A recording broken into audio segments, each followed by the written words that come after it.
இன்னைக்கு வந்து கொடியேறுது. இன்னைக்கு வந்து கொடியேறினாக்கா நாளைக்கு முதல் நாள், அப்புறம் நாளைக்கு வந்து 2ஆம் நாள். புதன்கிழமை அன்னைக்கு அதிகார நந்தி, நாகவாகனம், ரிஷப வாகனம். 5 நாளுக்கு வந்து பவனி.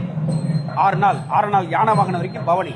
ராத்திரி 2 மணிலேருந்து 3:30 மணி வரைக்கும் திருக்கோவில் எதிர்க்க கிழக்கு பாகத்தில் பவனி மேடையில் ஒரு மேடை இருக்கு.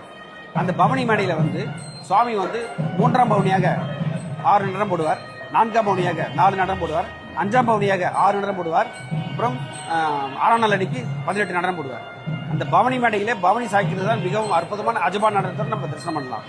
அது முடிஞ்ச பிறகு 10ஆம் நாள் அன்னைக்கு சுவாமி திருக்கல்யாணம் முடிஞ்சு தியாகராஜ சுவாமி உள்ள வந்த உடனே அந்த விமானம் முடிஞ்சு இங்கே அம்பாளுக்கு காட்சி தரார் தியாகராஜ சுவாமி.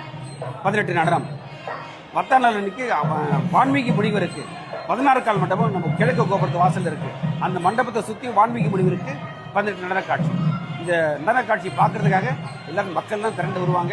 நீங்களே வந்திருந்து இந்த நடன காட்சியை வந்து பார்த்து. இது எப்போ நடக்கும்? நைட்டு? ஆனால் எல்லாமே இரவு 2 மணிலேருந்து 4 மணி வரைக்கும் நடக்கும். அவசியம் வந்திருந்து எல்லாரும் பார்த்துருந்து மகிழ்ச்சியாக போங்க. எல்லாருடைய பாதுகாப்பும் இங்கே இருக்கு.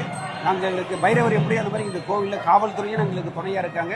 எல்லாருடைய துணை இல்லாமல் பயப்படாமல் வந்து பார்க்க தரிசனம்னா அனைவரும் வருக. நன்றி.